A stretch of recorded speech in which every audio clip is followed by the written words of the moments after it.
I'm not concerned that it's going to destroy us in the direct way. I am concerned that it will further erode trust, reliability. I recently wrote a post called Bot on Bot Action is Not Hot. Mm-hmm. And the idea being that if you have a bot that's going through your emails and responding and doing your calendars and liking things on LinkedIn and adding comments, and I'm doing the same thing, it's creating content, and then what's going on here? Like, it's great, maybe, but it has nothing to do with you and me. It has nothing to do with me even really anymore. And then if it's not really empowering me to think more, to be more present, if it's giving me the time to create more agency for myself or to commune more with others, then fantastic. Of course, we want productivity. But I get concerned that it's not, and that it's going to warp and separate us more than bring us together. When we talk about digital divides, I worry that the gap between people using it as an answer engine versus using it to help provide you with better thinking, that's going to be the problem. We need to understand always what the funding model is and what is the political system behind any tool that our kids are using. AI is not some machine god somewhere up in the sky. It's a physical building on someone else's land, drinking up someone's water. You can make a robot to sort of be anthropomorphically credible. People, when they have a conversation with it, they think there's a human mind behind it. What if virtual reality can be our training platform where we can interact with others without actually hurting them? And we're now at this next sort of inflection point where perhaps the systems that we're trying to produce are going to take over the decision to commission violence in the first place. It's not a technology problem, it's a leadership problem right now. It's one thing to overcome death for human beings, but we're dealing with an age of AI where maybe it won't even be human beings that conquer death. It'll be sort of like AI that takes over the world. What kind of society do we want AI to help us build? Because if we don't answer that intentionally, these other forces are going to answer it for us. Welcome to a new season of Purposeful Empathy, a show dedicated to amplifying the voices of people from across the globe who understand the world needs more empathy and are doing something about it. This season, we're exploring empathy in the era of AI. Together with my expert guests, we dive into armed conflict, ed tech, neocolonialism, transhumanism, online abuse, the future of work, and so much more. You don't want to miss a single episode, so hit that subscribe button now. And if you like what you hear, post a comment and share the show. Hi. Isn't there so much noise about AI right now that it's so hard to make sense of things? The warnings, predictions, and all the promises? Look, I've spent the past 15 years studying empathy, and what I really want to understand is how will AI impact how we treat one another? So I decided to speak with a variety of AI experts, and the result is this 25-part series exploring how artificial intelligence will reshape our relationships and our society. Turns out there's a ton at stake, so I do hope you'll join me on this learning journey. Today, my guest is Mitch Joel, a digital marketing pioneer, entrepreneur, author, and host of the podcast, Thinking with Mitch Joel, where he explores the intersection of business, technology, AI, media, leadership, and culture. In this conversation, we explore how AI is reshaping creativity, trust, leadership, and human connection in ways that most people still don't fully grasp. We talk about the opportunities before us as AI infrastructure is being woven into every aspect of society, but also the risks and who should take responsibility. And finally, we discuss whether artificial intelligence is strengthening or diminishing our capacity to think with discernment and extend empathy with grace. So if you want to understand how AI is transforming not just business and technology, but culture and relationships and the human experience itself, this show is for you. So welcome to the show, Mitch. I'm excited to have this conversation with you, and you're actually the first person I'm speaking to as I embark on this series around empathy and AI. You know, it's been sort of in the back of my mind for a while, like I should learn more about AI and where I have an opinion on things. So I'm really in search of speaking to people who are further along in the conversation, who know more than I do, to learn and sort of form my opinion. So that's sort of my motivation, and let listeners and people watching experience the conversation too, if they're new to the conversation. You are a digital marketing expert, and you're a serial entrepreneur and a podcast host and the author of 2 books, and you've spent years, I think, really exploring how technology reshapes human behavior and the impact that it has on business and innovation and leadership. So before we get into sort of some of your expertise and your thoughts on the whole thing, I'd love to know a little bit about you, and I'd love for the listeners to know a little bit about you. So what's your backstory? Well, good to see you, Anita. I'm happy you're doing this as someone who I think has been prodding you on to do this content. So happy that you're doing it and happy to be here. My career has been extremely squiggly, which is a term I used in my second book, Control Alt Delete. This idea that like you go to school and you choose a job and you have a career and it's very linear. Mine was a lot of mishaps and mistakes. I started very, very young. I was in my late teens when I became a music journalist. So if you've seen Almost Famous, that was quasi my life, but in a different generation. And it was a time when the internet was also just coming into fruition. And so as I shifted from not only writing about music and artists and culture to actually publishing my own magazines, in the early 90s, I had a cover story in one of my magazines called The Net. And the big innovation at the time on the internet was hyperlinks, the fact that you could click a link and go to another website. Because before that, you would actually have to type in the full website address, which was not the .com as we see today. So that was really early days of seeing and acknowledging what would be this internet connectivity as a way that's going to shift media and culture in a dramatic way. And so all of that stuff quasi coalesced, where I wound up in a startup here in Montreal where I live, helping launch one of the first search engines before Google existed in terms of the commercialization of it. So all the models you see in modern digital advertising, from pay-per-click to auction-based to sponsorships to run-of-network banner ads, we were doing all of that in the very, very early days. Lived through the whole .com boom, bust, and echo. Found myself working in a couple of little tech startup-y types of communications places. Wasn't really the thing for me, but it put me on a path where I realized I want to do my own thing. Step 1 of that was launching a record label, which was a lot of fun with a business partner in Toronto. And while that happened, it was now 2001-ish, I decided to launch, or I had met 2 people, and together they were already kind of doing a multimedia stuff like CD-ROMs. And we decided as a unit to build a modern marketing agency that was focused primarily on digital. So very fortuitous timing and great luck. We brought on a 4th partner, built one of the first blogs and podcasts to support the initiative, and had myself now back into publishing and writing and creating. It led to speaking bureaus wanting to represent me, led to these book deals.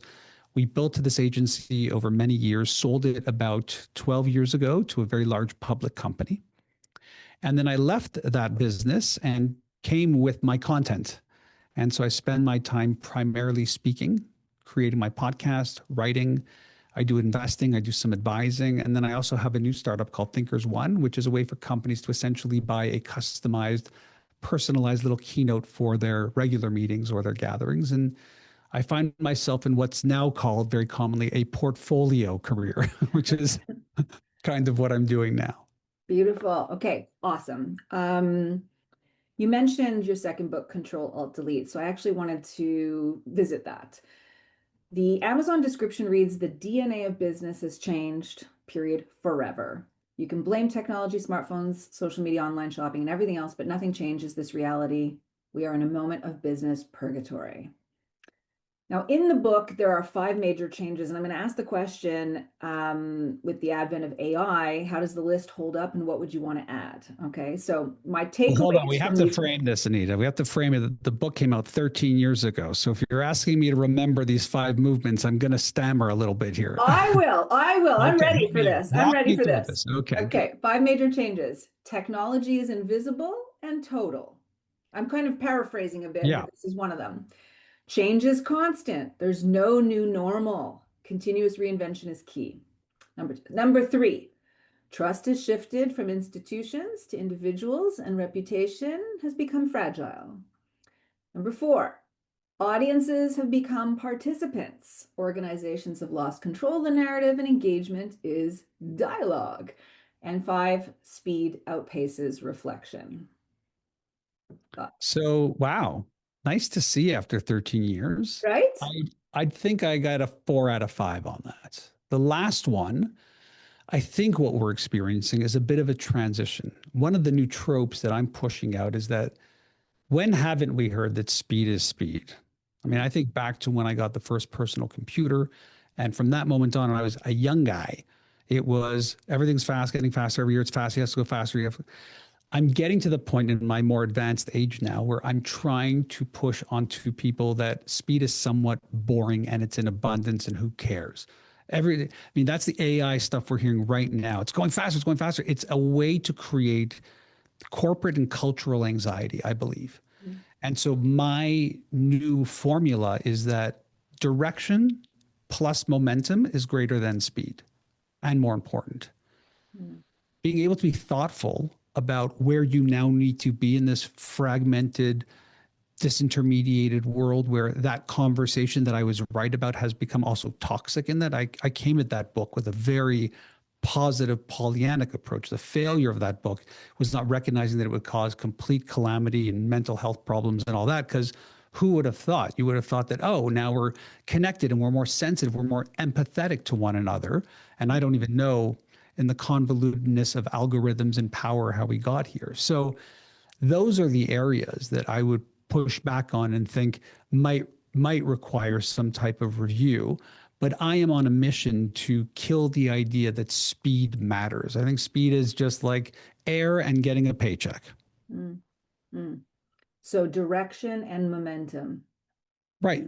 If you can take the time to really figure out which mountain you're going to take, and you can do the things that will tactically create a form of momentum. Once you have momentum, you don't need speed because the momentum compounds. And I'd rather see the compounding of ideas and proper work aimed in the right direction than just doing everything because things are going really, really fast. I think that's what actually broke things in the last cycle. Yeah. That makes sense to me. Okay, so you mentioned also being a podcaster. You have a podcast named Thinking with Mitch Joel, and it explores, if I understand correctly, business, technology, media, AI, and how culture all intersect. There's a focus on leadership, innovation, navigating the world of evolving digital technology. So I wonder if maybe you could share, I mean, I think you are one of the longest running podcasts in this space in the world, if I'm not mistaken. How many episodes? I remember seeing a celebration number. Yeah, I'm well into 1,020. I do 52 episodes every year, have never missed an episode, never have done a repeat, never did a best of, don't work in seasons. So I believe that it being over 20 years now that I'm doing it is the longest running consistent podcast. I think there are others that are a bit longer, but they might have taken a break or they do it in seasons or they do some repeats or best ofs. I don't do any of that. That is true that that's what the show's about, but it's not really what the show's about. What the show's about is the fact that I know that one of the most important things I can do for myself is to self-educate. I also know that in the state of the world as it currently is, there is no excuse to not self-educate. There's so much incredible content out there. It requires a bit of a stricter filter now to understand the sources and where it's coming from because of what's happened. But still with that, courses, podcasts, articles, books, on and on and on, unlimited access. And so what I do is it's a bit of a head fake where in the journey of learning, if there's something I like, usually it is a book or an author, I can hit them up and say, hey, can we spend an hour having you on my podcast? But in reality, it is about those things, but it's not. It's a way for me to corner somebody and ask them the things that were bothering me. Or like what I'm doing now with you. Yeah. So it's, it is a form of self-education that I unselfishly share with the world as a way to selfishly speak to those people. Got it. No, I get it. Okay, so I bet you've had some really incredible conversations. And I am happy to include in the show notes links to all of those conversations so people can hear them in their entirety. I wonder which ideas have you discussed with a variety of different people that have given you pause or that you want to uplift, you want the world to know? Like, I would love, and take the time that you need, as many as you want. Like, what have you really, that was an amazing conversation. I think differently now. So there's a couple where you're kind of speaking to a peer or someone who's trying to veer closer into the industry that you've been in for a significant amount of time. I think those are interesting because they come off more as conversations versus question and answer. I like the conversation. So an example of that would be Joe Rogan, love him or hate him. He has a very unique skill that I have not been able to acquire, which is it is very conversational. He really doesn't ask questions, and he starts talking about these things that you're trying to figure out, why is he talking to that person about this? And it's kind of like what would happen if you met in a bar or at a cafe. I love those. So I have many of those over the year where it feels like we really communed together. And the result is that whoever listens to that will probably advance their career. So there's been those for sure over the years. And some of them I wouldn't even call peers. They're more of people I look up to or admire or respect. So there's one bucket there. The other bucket is when I get to just speak to people whose work I am gaga over. That could be people like Roger Martin or Seth Godin, countless others, Nick Bostrom, Douglas Rushkoff. I could go on, where I can't get enough. When I get their, an email in my inbox for their newsletter, or they publish something on LinkedIn or Substack, I'm like, hold it, wait, coffee Sunday morning, jazz music. This is going to be the best morning ever. So there is a bit of that where it's like, wow, like I know that these people are paid thousands upon thousands of dollars an hour to be the consultant, and I get to ask them anything with no pretension attached to it. So those are just next level. And then I'd say there's these quirkier ones, the ones that you wouldn't think would be the right guests or fit for my show, that have just been these conversations that I can't not think about. The two that come to mind, one is Pico Iyer, who is a very well-known travel journalist who's moved into mindfulness.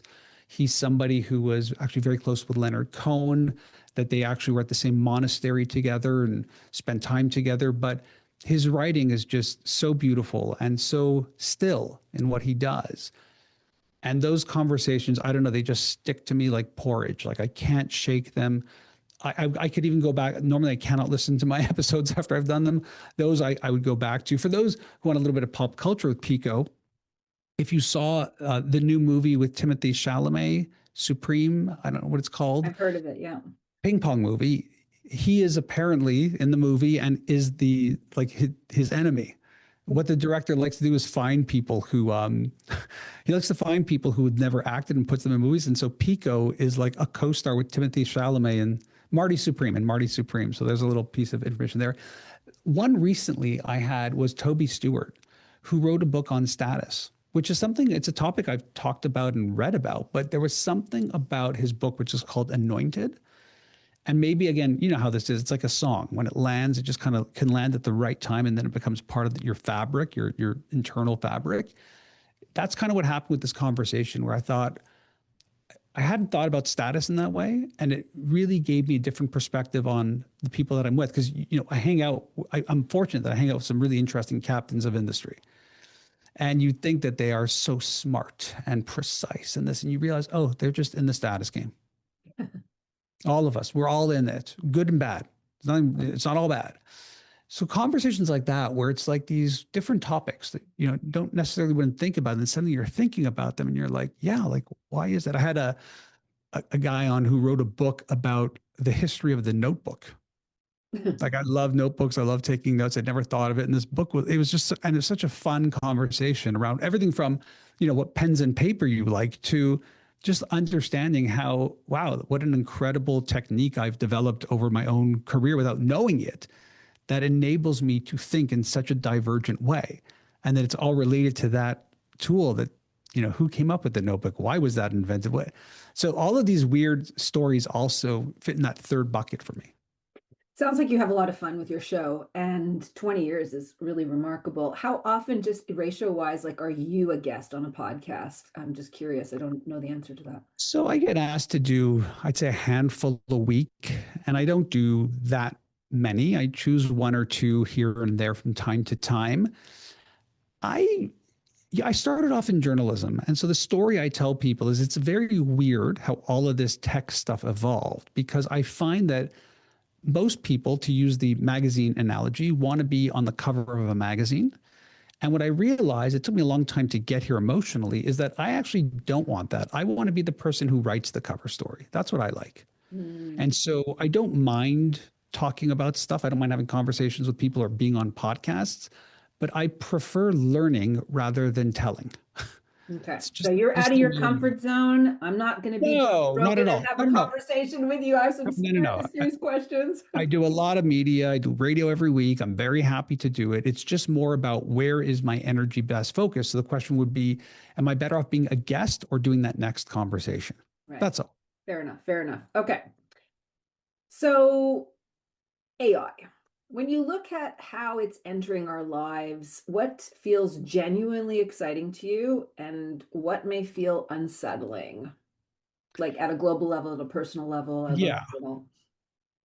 If I go back over 10 years, I sat in a client review, which is when the client decides we may or may not want to pursue this agency relationship with you. Come and pitch us again as if you've never been here, which is very weird.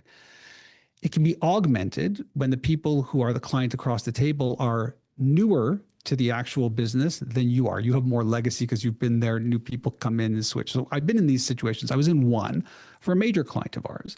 And one of the questions was, can you leverage everything we've done here? And this was a lot, to use artificial intelligence to actually generate content for us. Now you have to frame this as like we're talking over 10 years ago. And the answer was, yeah, we actually had access to technologies and algorithms and ways to do this. Do you have structured data that would allow us to do that? And the answer is, of course, most don't. And even to this day, structured data, a way in which all your information digitally is formatted so that it fits within this algorithm program software that it could output something of value, was the thing. And so what happens 2+ years ago when OpenAI releases ChatGPT, we suddenly realized that, wow, that tech has really gone forward leaps and bounds, that it's able to take in a bunch of unstructured data, analyze it, and then create predictions as what would be original thinking and or content out of that. And so when we talk about like, why is that exciting? That's pretty exciting. That's big news. The problem with that is people see it and think, oh my God, it's creating content and it's completely original, when really it's a prediction engine. It's thinking about, based off of all the information we have, what's the likelihood that these words that work together are the best version of that and unique to the person based off of the prompt or query they've made. So the breakthrough is huge because it goes beyond text. It goes into audio and images and video. It goes into real depths of data. It goes into a place where, because of all of the things that are in it, it's able to now abstract things and do things that we never imagined possible. When we connect them together and we build these agents, which is now a new word you're probably hearing a lot of, it can actually not just take a prompt, understand it, and predict back a great result for you, but it can go off and do things for you because now we've given it access to other programs and it's growing and learning.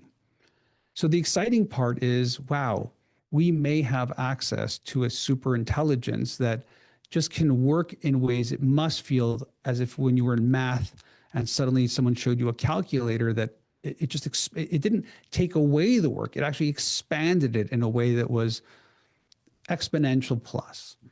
This is a delta of that. And so when we see it, it can be very off-putting. Do I worry that it's going to kill us all? I do not think that AI will, in the near term at least, be sentient and actually try to destroy us.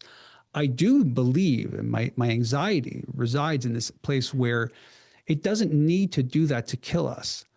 It can, like, just think about the TikTok algorithm or any algorithm that has been addictive and totally engaging. It's unbelievable when you see how relevant it is. Put aside positives and negatives to it. It's already able to manipulate us prior to generative AI tools. It was all clearly, we know that your political, your religious, even your health-based values can be shifted, and it understands in a casino-like way how to show you information that could either sway you or push you in a different direction in a myriad of ways, and we have become the victim of it. So my concern is more about the reliance of a technology that's again a delta of that, And then what might it do?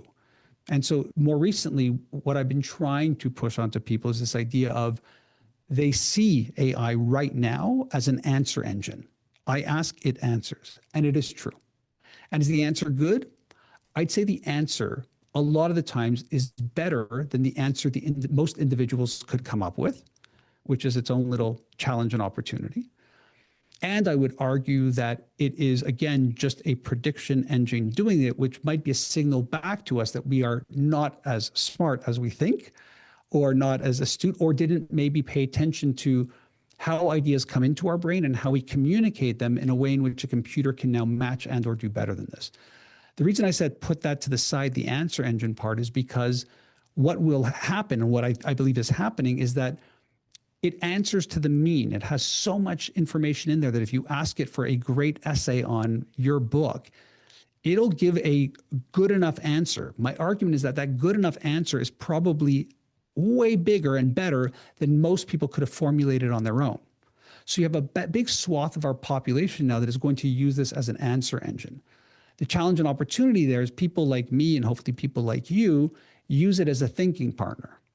When you use it as a thinking partner, probe my suspicions, show me proof of this, tell me why that's wrong, tell me why it's right, tell me what's missing. If I wanted you to think like Roger Martin or Anita, how would they see this? And suddenly you're leaving down a rabbit hole of really expanding your thinking, of creating hopefully new pathways, and you're using it as some type of superpower. And so when we talk about digital divides, I worry that the gap between people using it as an answer engine versus using it to help provide you with better thinking, that's going to be the problem, right? Because on the answer engine side, you're only dealing with historical data and information. It's not providing that new pathway. On the thinking partner side, it's going to open up more pathways for people who understand it and use it in that way. But you need a much higher level of literacy for it to do that. And more importantly, if you're trying to be unique, like in my case, I have 20 plus years of content public that I put public forever. I never went behind firewalls. I never gated stuff. And so when it speaks to me, when it is predicting content for me, I'm often blown away by the product, thinking that's actually better and faster and much easier, because I can tell it, be angrier, be more academic, be more professional, be more and I look at these results and go, I don't know how long it would have taken me to get somewhere like that. But I understand what it is and what it's doing. So I'm not concerned that it's going to destroy us in the direct way. I am concerned that it will further erode trust, reliability. I recently wrote a post called "Bot on Bot Action is Not Hot." Mm-hmm. And the idea being that if you have a bot that's going through your emails and responding and doing your calendars and liking things on LinkedIn and adding comments, and I'm doing the same thing, it's creating content, and then what's going on here? Right. Like, it's great, maybe, but it has nothing to do with you and me. It has nothing to do with me even really anymore. And then if it's not really empowering me to think more, to be more present, maybe it's, if it's giving me the time to create more agency for myself or to commune more with others, then fantastic. Of course, we want productivity. But I get concerned that it's not, and that it's going to warp and separate us more than bring us together. Okay, so this is a good segue to read back some words that you've written. So I get your weekly piece, and this one caught my attention. So it's not in its entirety, it's a few sentences, and I'll put the link for people to read the entire thing. All right. Lately, I've been wondering whether we've misunderstood creativity.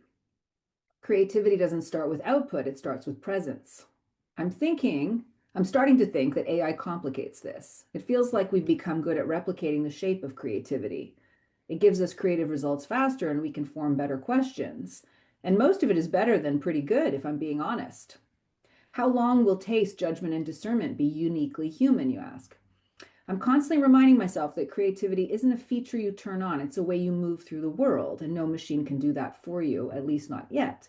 So maybe the real question for the moment isn't how or if we create with AI. Maybe it's this. Are we still cultivating the inner conditions that made creativity possible in the first place? Or have we decided that efficiency is good enough and we call it progress? So I found that very powerful question about creativity. And of course, I wonder the same thing about empathy. So let's talk about that. What impact do you think AI is going to have on our capacity for creativity and our capacity for empathy, which I think are core human traits? So who wrote that? Did I write that or did the You, AI write that? We'll right? never Good know. question. Good We'll never question. know. We'll never know. But if my AI did write that, it's pretty good. Pretty good. Pretty good. So this is like the thing. Why do we care if it was typed, if I wrote it with an Apple Pencil on my iPad, or if I had a quill and ink on goat skin or whatever it might be? Like, so we look at all this stuff and we go, oh, like I seen that picture, that thing has 6 fingers and that's why I'm like, ha ha ha, that's AI. Or like, oh, this is AI. My provocation is, why does anybody care? I was in the music business. We introduced sampling and electronic instruments, and people said, well, you're not really playing the instrument. It's music. And if the beat resonates with the audience, what more matters? Do the tools, do the infrastructure matter? No, it's going to matter in a world of AI slop where, no kidding, the vast majority of this is just going to be terrible. That doesn't mean we're not going to get breakthrough creativity. It also doesn't mean that creativity lives in a vacuum, solely the inhabitants of the human body and mind. It needs to take some type of inspiration from somewhere. I mean, I think this is the biggest IP problem, is all these companies sue Anthropic and OpenAI. I'm like, you're going to have a tough time in court if I was the lawyer on the other side, talking about things like, well, you wrote this song. Is it purely original? You were not inspired by the music you love and the things you heard in your family. Like, it's all very, very difficult to know. I might get inspiration by having a very intense conversation with my chatbot that led to that output. That output might have been my chatbot as a final result. It might have been a first draft, and I took that and thought, oh, there's some interesting pieces in here that actually helped me formulate that thought in a way in which, if I was just staring at that white page, I might not have. And so what I'm asking people to do is not look at a technology and criticize it as a tool to an end, but look at it as potentially an entirely new form of art that might just take all the other forms of art and make it interesting. My concern is that the more I use it and the more it understands which choices I'm making and which edges I'm pushing, and it's that good at that scale with that type of GPU behind it, might it get to a point where its Mitch Joel is just way more in tune with society than I could ever be, because I'm really limited in what my little human mammalian brain can handle here.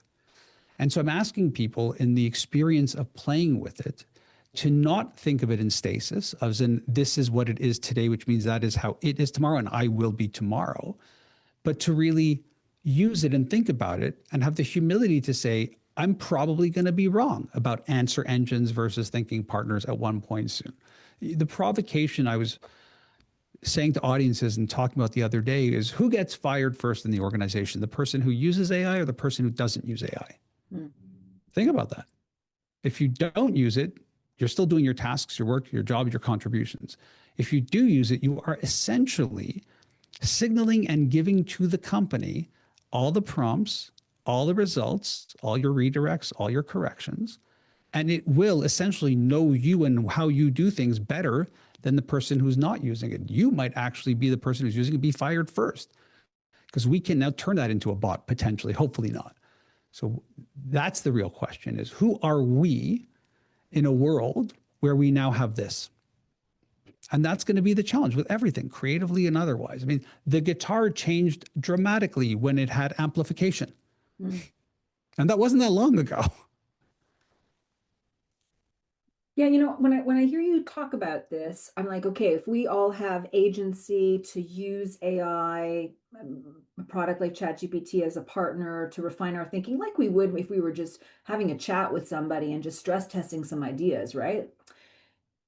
But there's so many unintended consequences with sort of mass scale adoption of the newest generation of technology. The research that's out now about what social media has done to the generation that grew up with it, tablets in their hands and smartphones 5 hours, 6 hours a day, is showing, and you said that at the front end of the conversation, the mental health issues, sort of like, how it's mucking around with democracies because it can actually manipulate people. Like, I think it's great that you're saying people should look at it less as a tool and more as a partner for thinking. But I wonder at a societal level, what is at stake that we should be thinking about? It's neither good nor evil. I mean, this is what we have with every technology. For every problem with social media, I can show you somebody who has certain challenges in life, and this is their pathway to having a real life, that maybe they were homebound, maybe they deal with some type of psychological thing, and this has now created a ton of relationships and connectivity that they never had.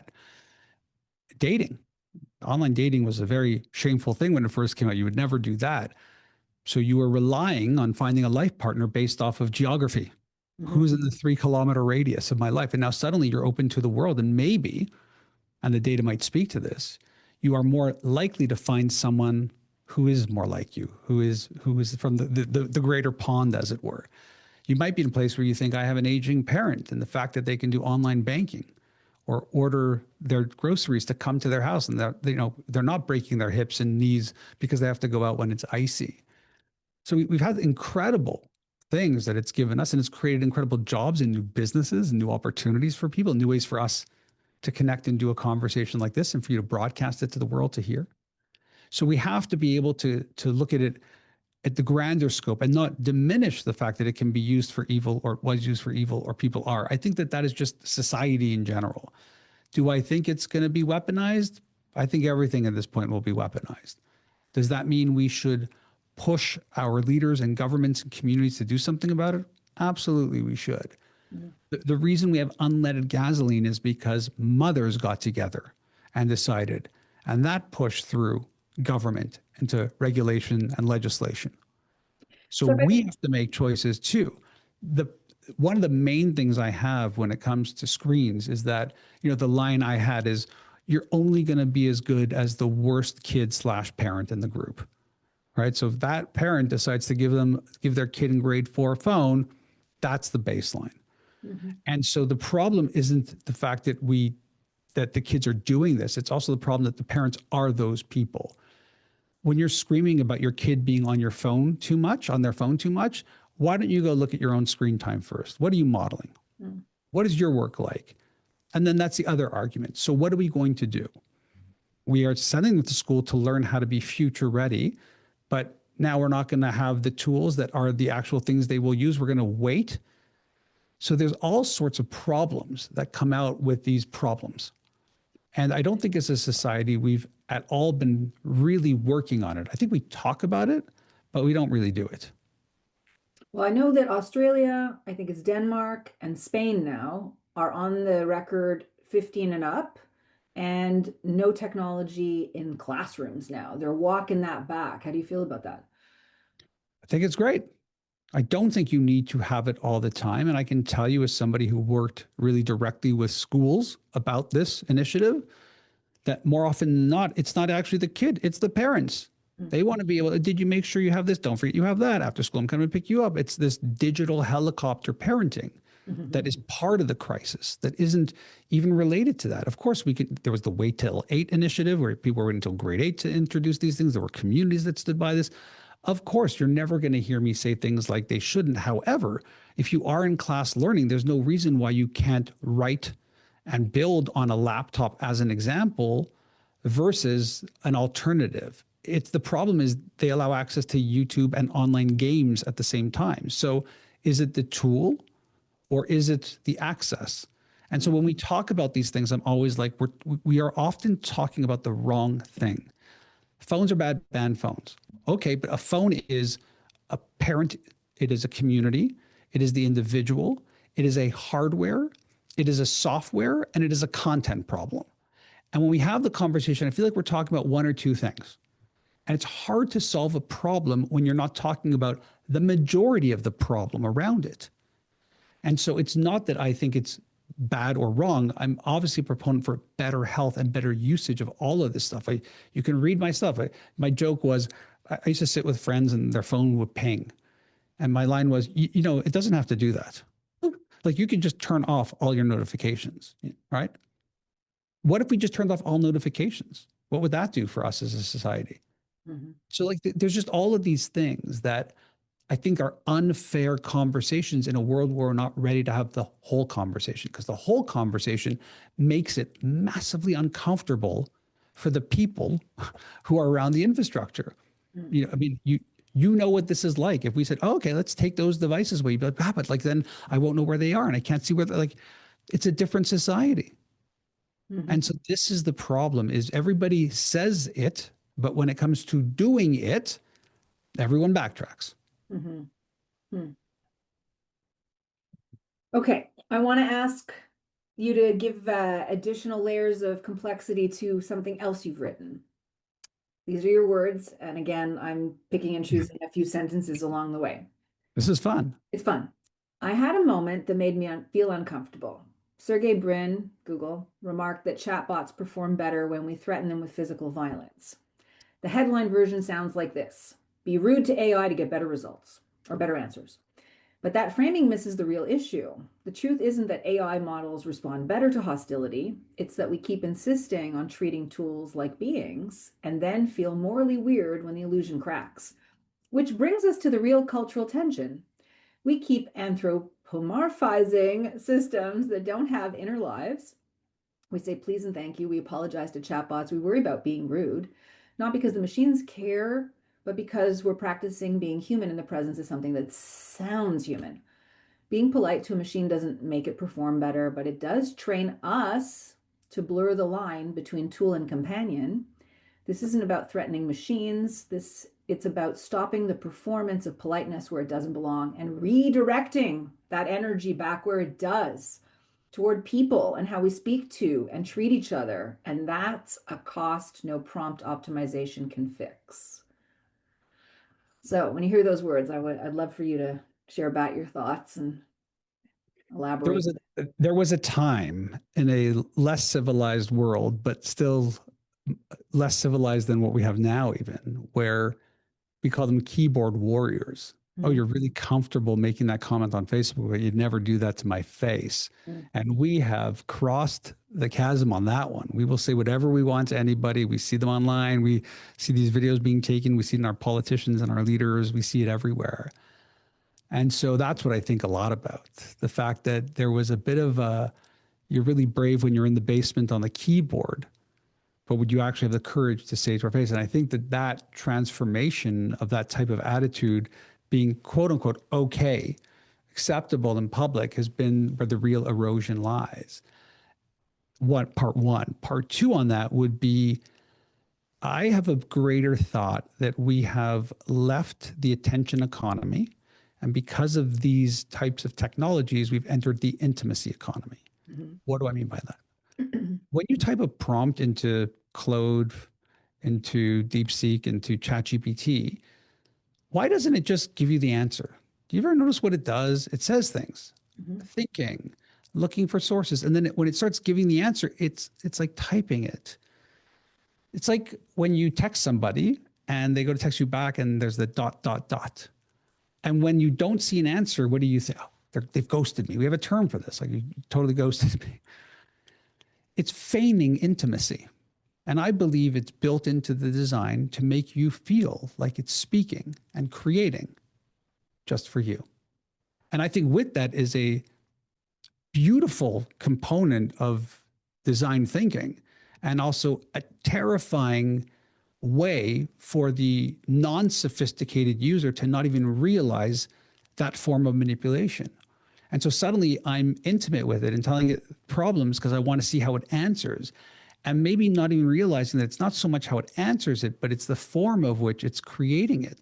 The voice in which has been synthesized to sound exactly like somebody really, really human, including ums and ahs and vocal tics and hesitations and talkovers and weird things that it does.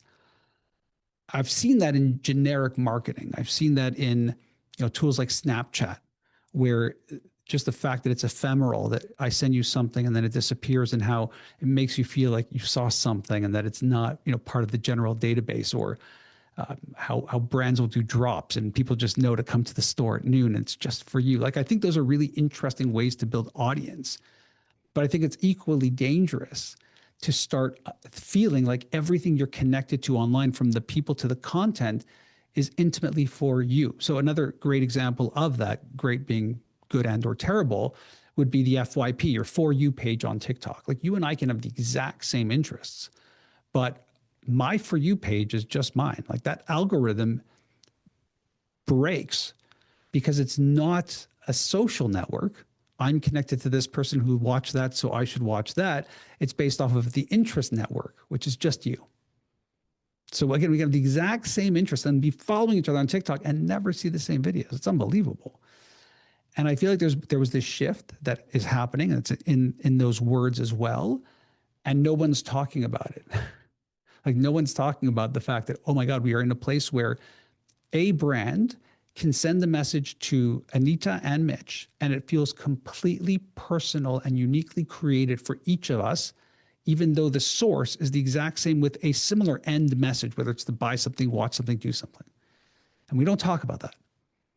And that's going to be the problem, because as you would know, because you're smarter than me, better educated and understand this stuff better, what it would be the highest form of this on Maslow hierarchies of need. Like, this would be it. It's like that feeling of, it's for me, it's so special and unique. It's uniquely me. It's self-actualization and validation.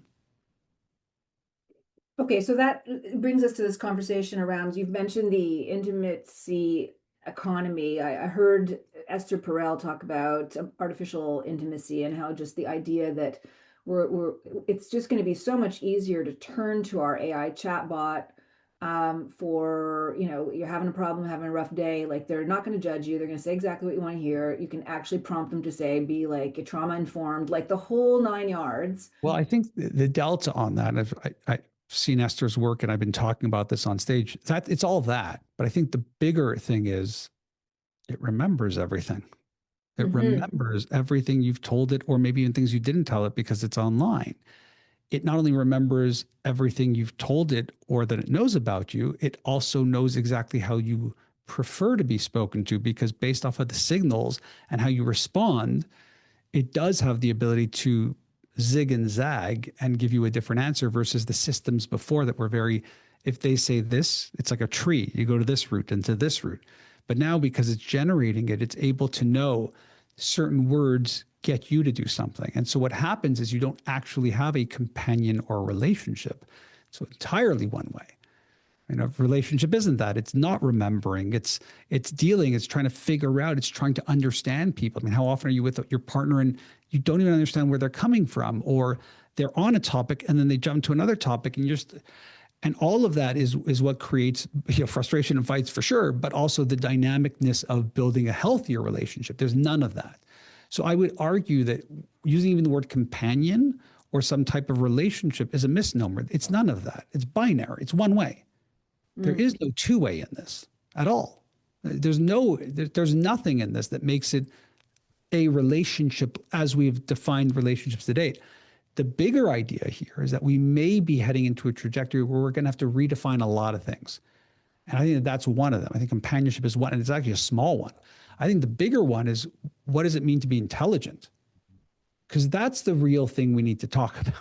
The real thing we need to talk about is the fact that if it's already this good and we don't have artificial general intelligence or artificial superintelligence, but just based off of these chatbots predicting words that we want to hear or see, we need to rethink what it means to be, one, intelligent, and two, top of the food chain when it comes to that.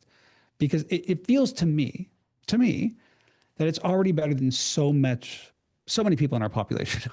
And I'm not being insulting. It's just, we didn't have it comparable. How many times have you gone to work, Anita, and you are frustrated with an employee, with the output, with what a student does, with how they're acting, with what they're doing? I mean, Never. Yeah. None of us have, like, the problem of success in work isn't a human problem, right? It's a systems problem or a product problem. No, it's a human problem, always. We manage all of that, whether you're managing people or not. And so if you look at that and you go, well, this person didn't like the way I told them to edit this article, and they're offended, and they're going to get back to me in a couple of days. I think we both know what's going to happen when I see those edits. In a world where I can feed it in, it understands, has read everything we've ever produced, and I tell it, make this more like a white paper. Make this more like an editorial. Make it happier. Make it sound more like Anita. And the results are instantaneous. Well, what do you think is going to happen to our capacity to have empathy with each other in those scenarios? Like, I'm already at a place professionally where the vast majority of questions I get asked are like, just let me do this. Just give me a beat. I've got this. Got the prompt, got the structure, know where we're going. Way better than trying to find someone who might be able to do this and then take a couple, like, what are we doing here? And so even when I'm dealing with things like video editing or another services I might have from a marketing perspective for my businesses, do you use AI? And I can watch them squirm, because the problem is if they don't, I don't want to deal with them. And if they do, I really want to understand how that's changed workflow, pricing, structure. I'm not saying I want to pay less for it.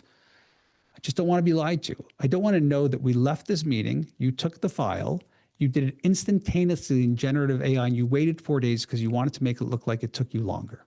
And that's where we're at right now.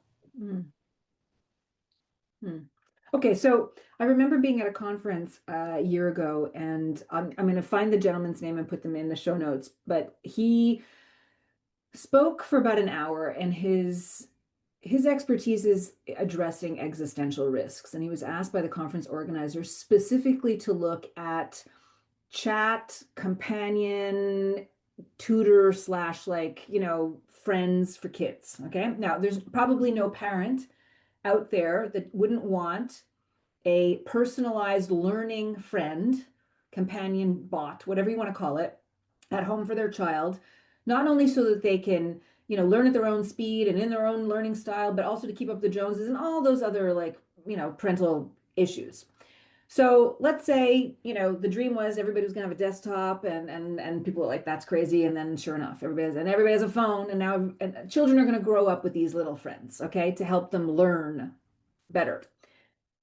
He was saying that, fast forward a generation at mass adoption, we're going to have kids that are going to turn to these creatures in that, not relationship, reciprocity, but they're going to hear everything they want to hear. They're going to be able to share all of their feelings without judgment.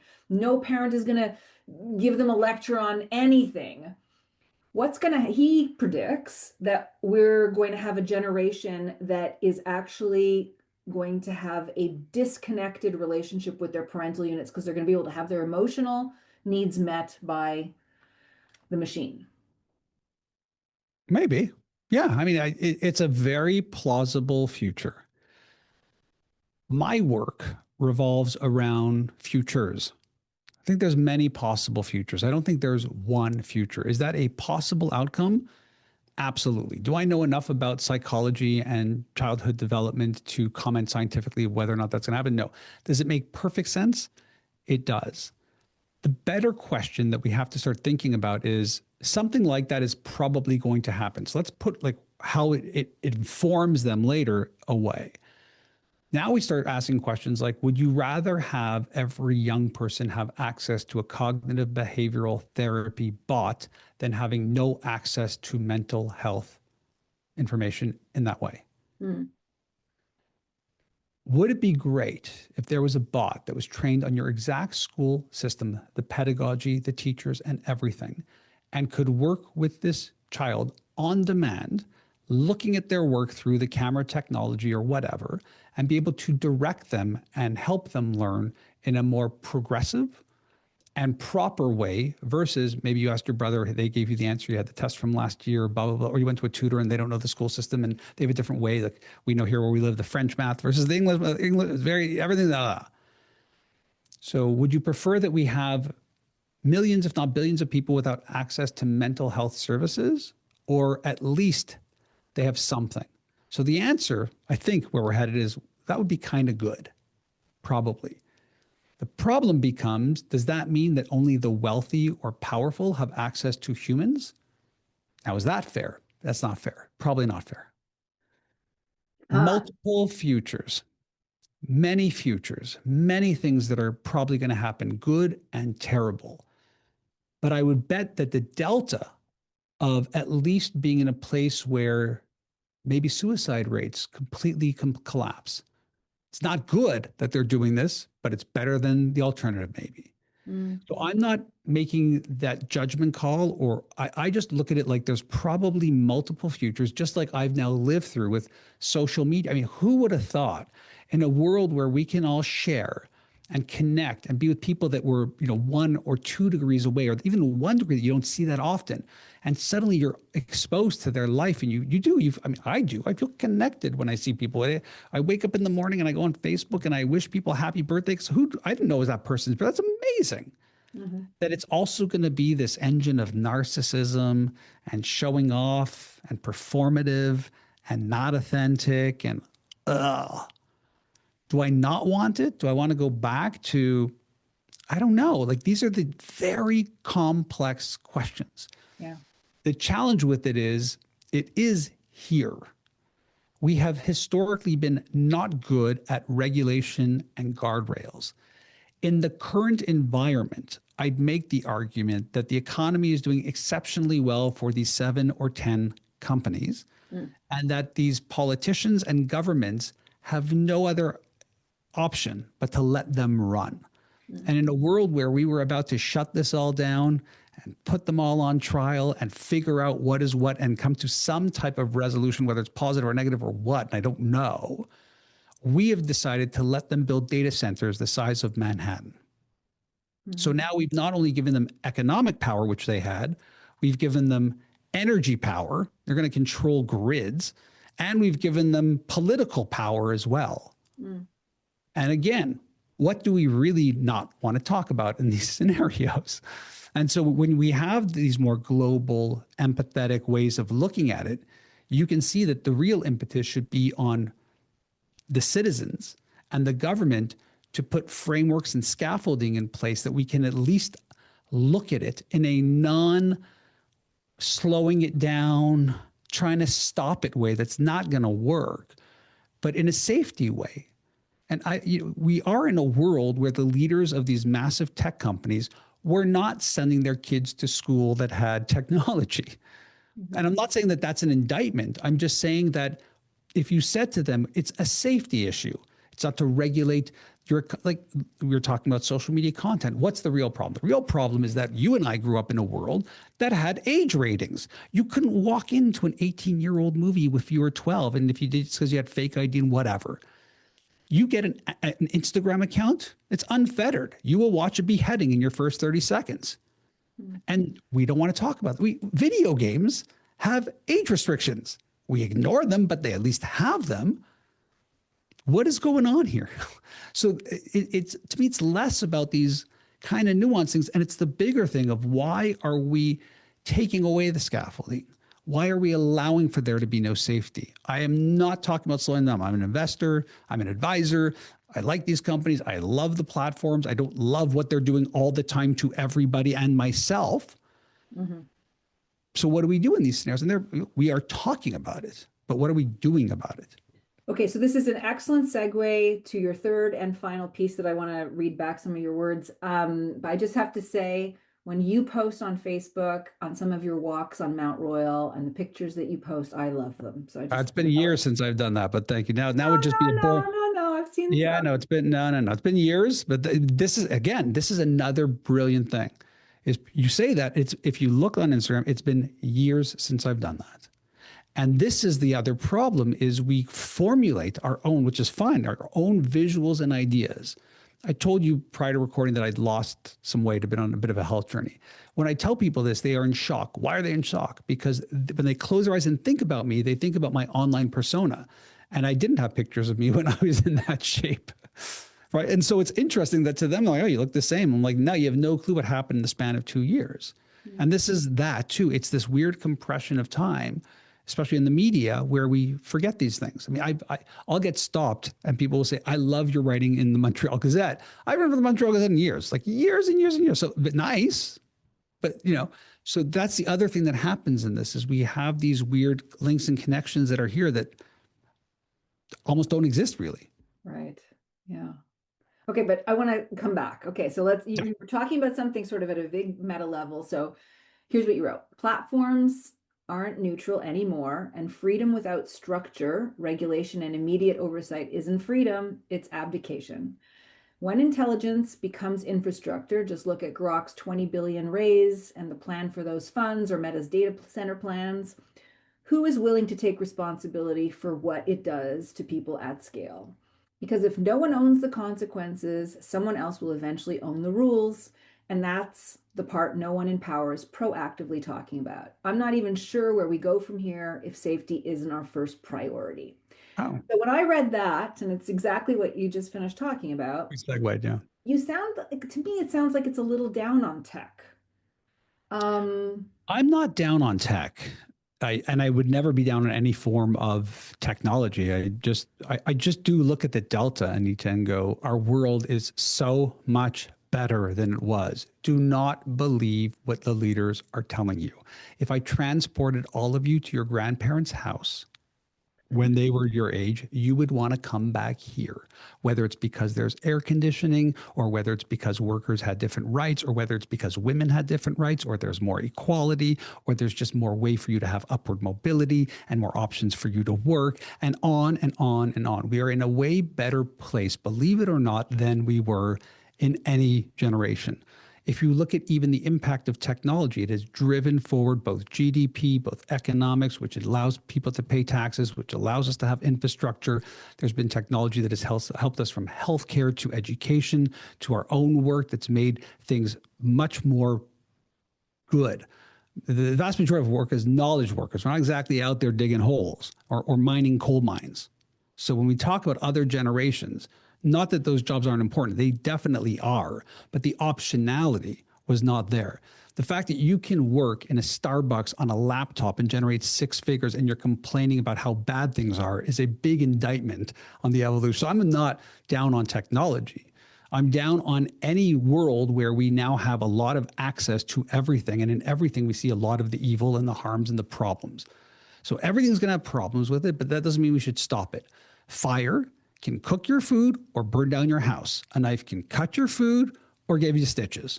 So we have to be able to have the human capacity, the agency in the moment to look at this and figure out the paths that are going to create a world, because we have evolved to be more safe and more productive and more useful, rather than it being a tool that's used against us as a form of either subjugation or power.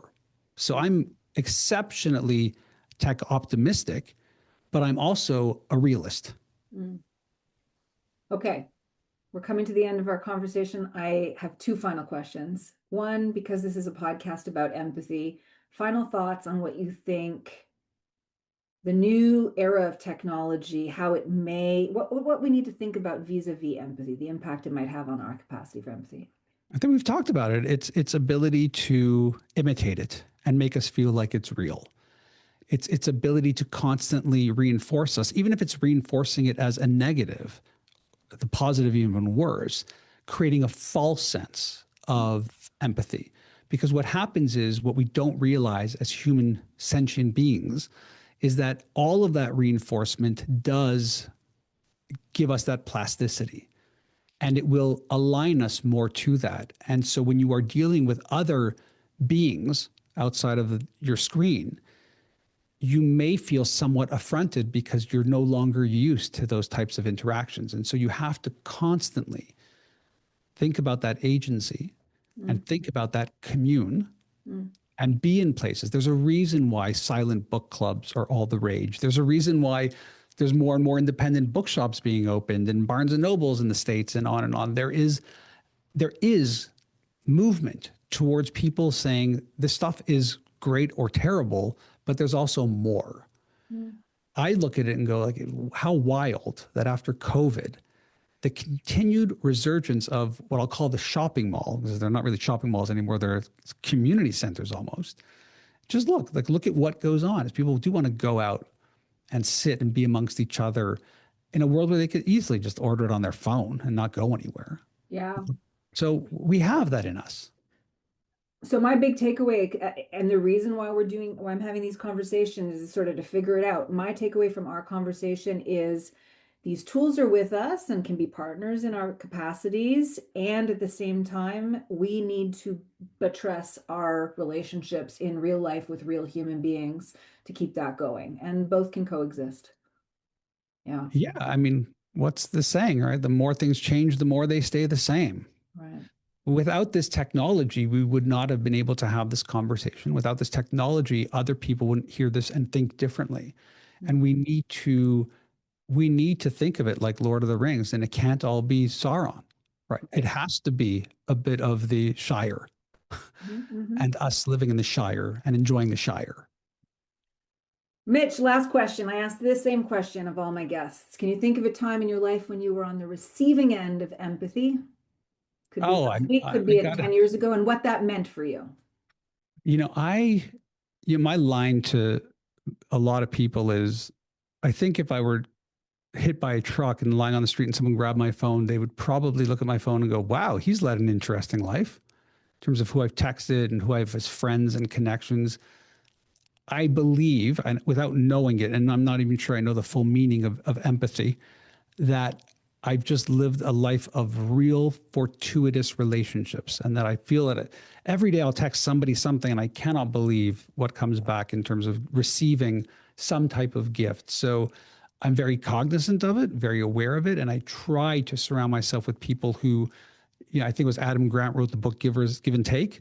I love that. And I've always liked to position myself as mostly a giver, probably to my own detriment.